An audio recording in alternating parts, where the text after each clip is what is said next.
Hi, it's Dana from RescueDogTreats.com, and I want to actually take you on a tour of the backyard garden and show you some things, since I know a lot of the videos that I do have to do with composting and gardening. So let's go back and take a tour of the garden. Alright, so I walk back first. I have, right now this is a very sunny place. This whole garden is southern exposure, and the first raised bed here, and there's a few of them that are really raised up high because I didn't want the dogs to get into them. Speaking of those dogs, there are 3 of them right there. This first bed has lettuce and spinach in it, and this is actually fava beans. It's a cover crop getting ready for tomatoes. So I'm going to actually in a couple weeks cut those down, and I guess you just let them lay flat on top of the soil for about 2 weeks, and then they add all these wonderful nutrients to the soil, and it's supposed to be great for your tomatoes. So yeah, that's 4 huge fava bean plants. So in front of the fava beans are beet plants, which I think are pretty much ready for harvest. So I need to pull those out. Let's take a look at them. Yeah, they're really, really giant right now. So they are ready to go out of the ground. Very nice. They turned out well. And over here we have a cherry tree, and the cherry tree has an owl guarding it because last year it produced cherries, and then it was beautiful, and then one day the cherries were gone, the birds got them, so hoping the owl helps a little bit. Here is the outdoor worm bin, which I have another video on how to make it and an update. This is a turtle pond, and these are actually rescue turtles, and it's got a little biological filter and with a solar panel up there on the fence that's pumping water through that little homemade biological filter. And I use, this is about I think a 70-gallon Rubbermaid watering trough for cattle or farm animals, and I use the water in the garden whenever I change the water, which is about once a week. So over here we have a very sad, sorry looking avocado tree. We went through a couple of hard freezes, and it didn't do too well, but actually it's coming back. I took all the, painted it white with the latex paint so it doesn't get sunburned, and there are a lot of shoots that are growing on it. I don't know if you can see those. So it just might come back. It looks like it is coming back, which would be awesome. And we have another raised bed here and here, which are going to be ready for summer crops. Right now we have the winter lettuces, and the funny thing is these 2 lettuces, I chopped off the lettuces right before we were going to have a hard freeze for about, I think it was 4 or 5 days in a row, and these 2 lettuces came back up, so I continue to have lettuce for my lunch.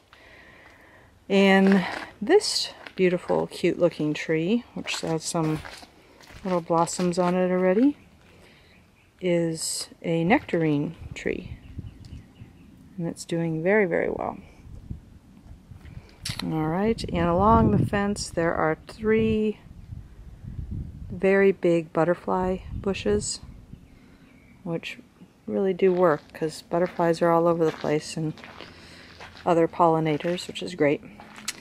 These are 2 blueberry plants. So in this smart pot, are parsnips.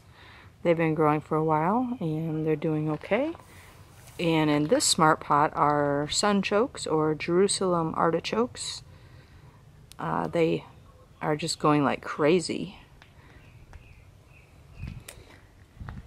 And here is a greenhouse with a lot of mistakes in it, let's say. I started a lot of things way too quickly and I'm going to have to redo it. But just zucchini and leeks and melons and a whole bunch of stuff. But I should have started them later, so they're probably going to have to be redone. Up here we have some tomato plants, which have just recently been pruned, so they look a little spindly right now, but they seem to be doing okay. I don't know if you saw the episode on John Kohler's growingyourgreens.com. He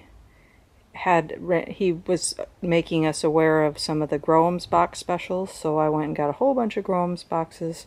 They're working well. We have some lettuces in there, kale and bok choy, and there's 4 little strawberry plants in there too. And over here are some raspberry plants. Funny thing was, I had one big cane of raspberry and I just chopped it up and stuck them in the dirt because it was just kind of getting out of control, and they grew, and now I have a whole bunch of canes, which I'm actually going to build a raspberry raised bed container, which I will make a video of it and show you. This is a Topsy Turvy tomato tree, and over here are 2 Topsy Turvy strawberry containers.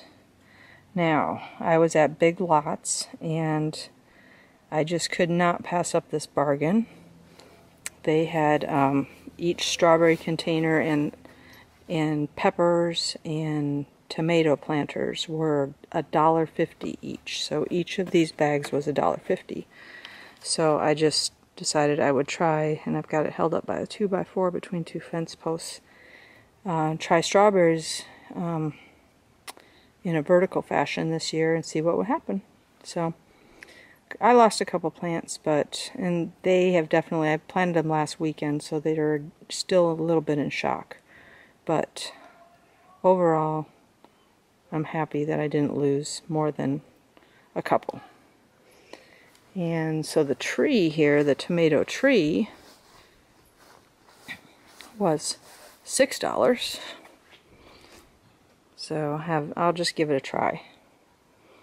You know, I've never grown anything with Topsy Turvy, so I have no idea. So if we go down this way,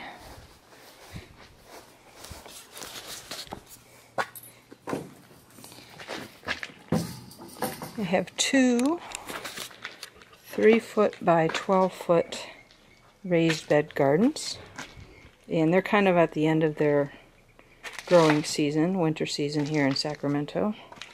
And I have carrots, a couple left. There's some broccoli, cauliflower. This was the earlier broccoli and cauliflower. Kind of needs to go. It's kind of all over the place right now. And some Swiss chard, which some of the Swiss chard has gotten a little fried. I think the sun's too strong for it right now. And in this raised bed, we've got some more broccoli and some sugar snap peas. And right here we have some turnips, kind of big. I don't know really how, I've never grown turnips before, so I don't know how really well they're doing. They're going to come out of the ground soon. Some more peas. These look good.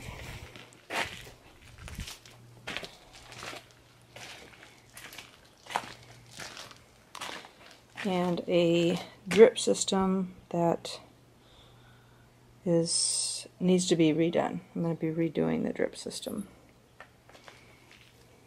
because the pressure with these soaker hoses is great on this side of the bed, but as the length of the soaker hose goes, it loses a lot of the pressure and barely gets any water over on this side. So really needs to be redone. And I have compost tumbler, which I haven't yet figured out the ratio. That's kind of new. And then it's kind of a cold composter. So anyway, that's the garden here in Sacramento, and I hope you enjoyed the tour. Subscribe or show me your garden, or make any comments that you think about, especially about growing in topsy-turvy land. So this is Dana. Take care, and hopefully I'll see you soon. Bye-bye.